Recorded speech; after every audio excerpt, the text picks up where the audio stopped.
Tsukabanji Amalawi nonse konse kumene muli. This is Comrade Ntanywa on Rimpopo FM chigawo chaku Mamawa. This is a breaking news from Rimpopo FM. Ma program ena onse time kakae kuti Amalawi tikuzen what's going on. Kodi ndi chani chikuchitika mdziko lathu la Malawi. Ena tutadabwa tayankhula zambiri rishafu ya nduna za boma. Ena nkumaona ngati kuti marishafu aja mwina achitika bwino ena mwakuti Amalawi. This is breaking news on Rimpopo FM radio yokayo imene imatolera nkhani zona zokha nchifukwa chake anthu amapumira nkhwapa mopumira mphuno koma amapumira nkhwapa chifukwa cha programu ya nkhanga zaona Amalawi. Nkhangatu zaona ndipo zaona kuonera patali kwambiri mkatikati ku State House akuti chachitika ndi chani kuti akeni zikhale ng'oma apite ku mining ndi chani kweni. This is a strategy of Malawi Congress Party. Mene ndangopanga choncho ainakewo aziwaso kunena kuti Rimpopo FM ndi Comrade Ntanywa atitulukira kulibe kothawira.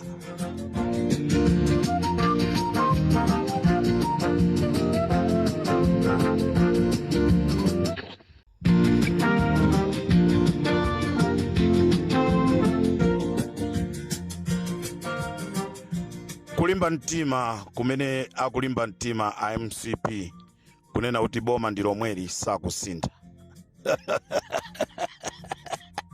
Boma silo mweri ndilo mweri miezi ya sala 5 ili boma likhala limeneli pa miezi 5 ipa. Ali Comrade ndi miezi 8 isi miezi 8 January itu wata January wata kuteroku akungolakalaka akhoti ataonjezeraso chaka china koma sizitheka nthawi yatha ndipo palibe activist ndi mmozi yemwe amene ataphedwe chimene chichi ndiye tineneretu. Ino amene muti muzisaka nda amene muti mumwalire koma activist wina aliyense panopa ali m'manja mwa Mulungu. Aliyense olimbana ndi activist amene waima pa chilungamo, amene azilimbana ndi anthu amene aima pa chilungamo, muziwe zonna kuti mukulimbana ndi Mulungu chifukwa activist moyo wake anawika pa chiswe nde Mulungu wabwera ndi kuvindikira nde tikuperekaso uthengawo kunena kuti mukakhala kunena kuti mupha activist muziphanoka. Paliba activist amene atamwalire mpaka tifika nthawi ya chisankho ndipo tizachitiraso umboni kuti mwaona zija timanena zija. Amalawi chigawo cha kumama kuno ndati ndikuziwiseni kunena kuti Vitumbiko Mumba atangosankhidwa kukhala nduna ya boma tikunena pano anyamuka mdziko la Malawi akuti atenga holiday.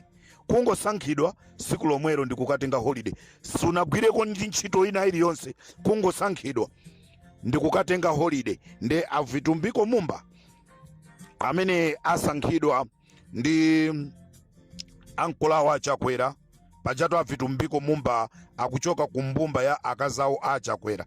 Nde awa tanene kuti Ankulawa Chakwera atasankha kwa saunduna atengaso holiday nthawi yomweyo anyamuka tikuyankhula pano ali ku Jamaica ku holiday kumene apita ndi anthu ena oimba ngati mbale wanga Ane Matumbi wapita nawo kumene kungati simukumona mulilongwemo chifukwa ndinafika zana malo ena aka amene amakonda kucheza nde ndimafusa kunena kuti ndimafuna Ane Matumbi ndi akuti Comrade ifeso sitikumuona Ane Matumbi nde ndati ndikuziwise nonse amene mwakhala mukumsaka Ane Matumbi. Now he's in Jamaica kudya misonkho ya Malawi ndi Vitumbiko Mumba.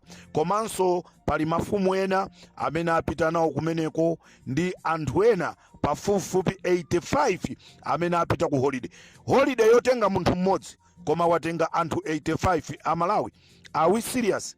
Dziko limene lilibe fertilizer, dziko limene mvula kugwa kwake nde kuti tipange mapemphero, popanda mapemphero mvula sigwa. dziko ngati mvula igwe ndoti Peter Mutharika wapita kuderako kukayendera anthu, nde chifukwa chonoti wakayendera anthu kuderako Mulungu akusangalasidwa naye, mvula ikugwa. Ngati kuderako kupite munthu wina wake amene akudana ndi anthu, nde kuti kutenga miyezi 4 or 5 mvula osagwa. Mu dziko limenelo limene aine ake akudandaula, aine ake adziko amalawiwo ena anyamuka ndi kupita kumakaseweresa makobiri ku Jamaica.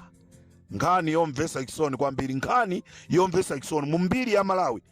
Sindikudziwa Abakiri Muluzi mutasankha nduna zanu, munalola nduna kuisankha sinagwire ntchito ndi olokungopereka ripoti nthawi yomweyo, bwana ndimafuna ndipite ku holiday.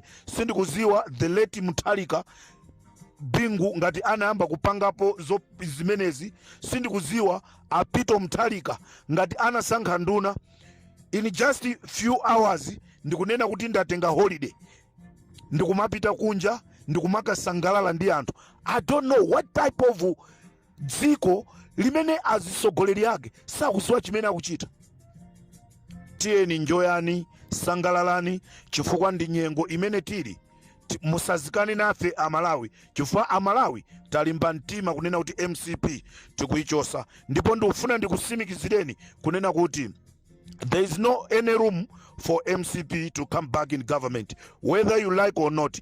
That machine you call it mathematic, that machine it's not going to work. That machine is not going to work.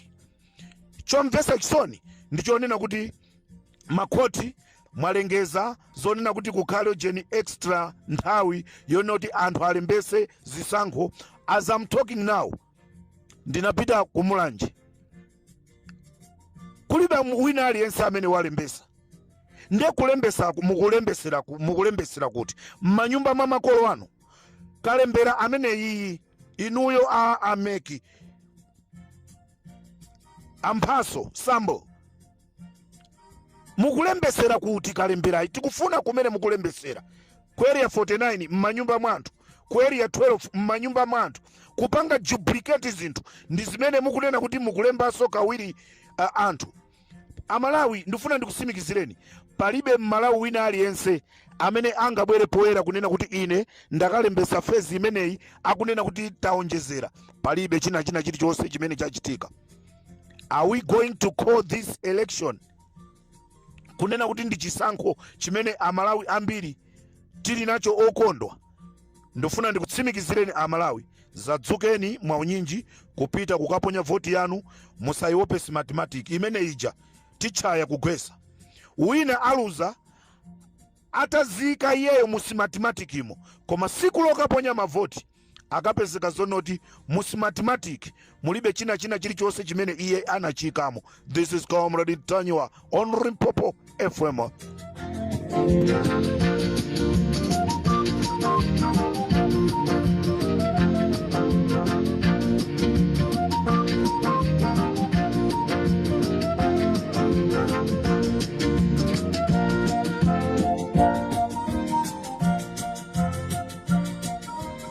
Amalawi ambiri takhala tikuyankhula rishafu itabwera kuti wakuti ampita kwakuti ampitisa kwakuti.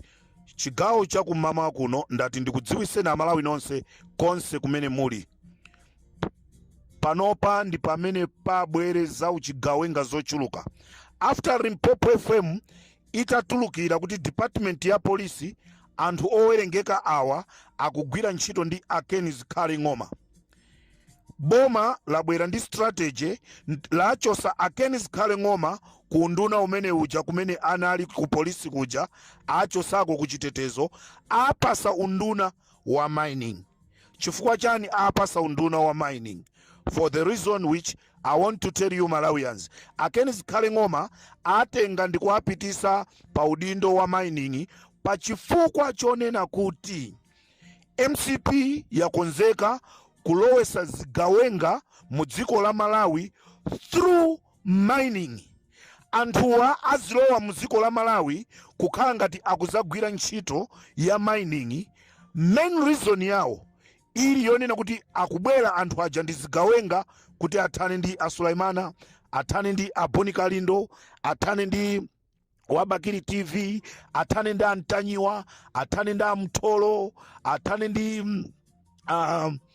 this my elder brother wakunchewu tikuti ndani Chisale, athane ndi ma activist mmene mwamvera audio ija kuti akambirana zonena kuti iwowo angowerengera kuti pofika mu April, awerengera zonoti pofika mu April.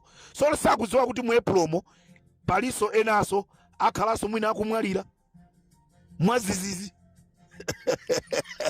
Ndeti kuti Kenneth Khale Ng'oma ali ku mining kumene kuja ndi cholinga chonoti azilowesa zigawenga zochoka m'maiko ena muzina lonoti talandira alendo amene akuzagwira ntchito za mining, koma sikuti akubwera kuzagwira ntchito za mining. Ndi chifukwa chake Kenneth Khale Ng'oma apita ku mining poona kuti anyamata ali Mpopo atulukira. We are following you Mr. Kenneth Khale Ng'oma, ene your movement ife ndesi kukusiyani, ene your movement Mr. Kenneth Khale Ng'oma tikhala tikukuonani.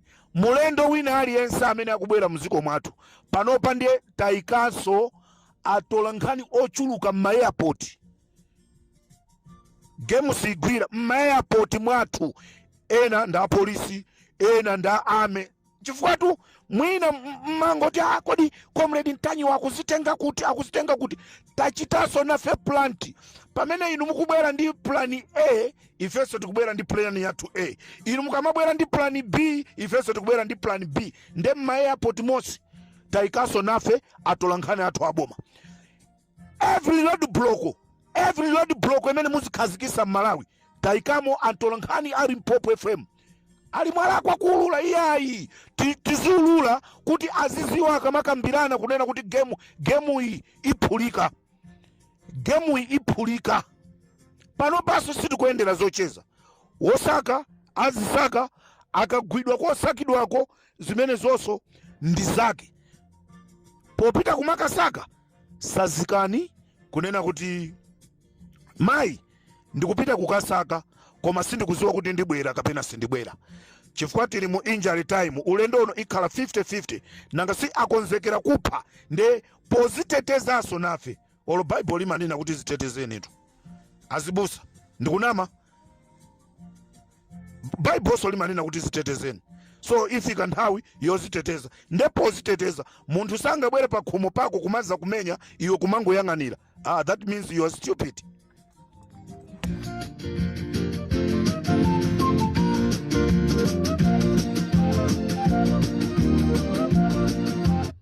Ndikateronso pa Mpopo FM Comrade Ntanyiwa tisiyane pamenepa chikangawa nkhani imene Amalawi mitu yawo mpaka pano ndiyo sokonekera, sakudziwa kunena kuti what was happening exactly.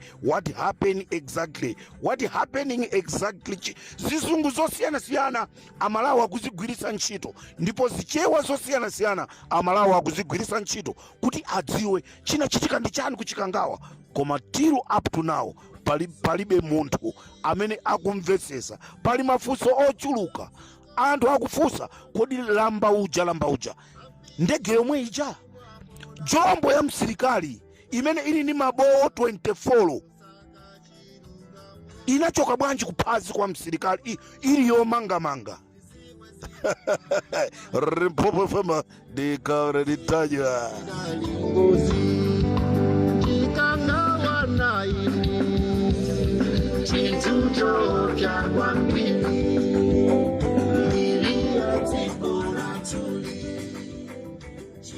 Amalawi nkhani ndionena kuti avitumbiko momba kungosankhidwa udindo kutenga holiday ulendo ku Jamaica, apita ndi ane matumbi kumeneko kukadya mapwefu kukadya mazira osati mazira ku Malawi kulibe mazira, kuli mazira ku Jamaica kuliona ziralo marasta okaoka.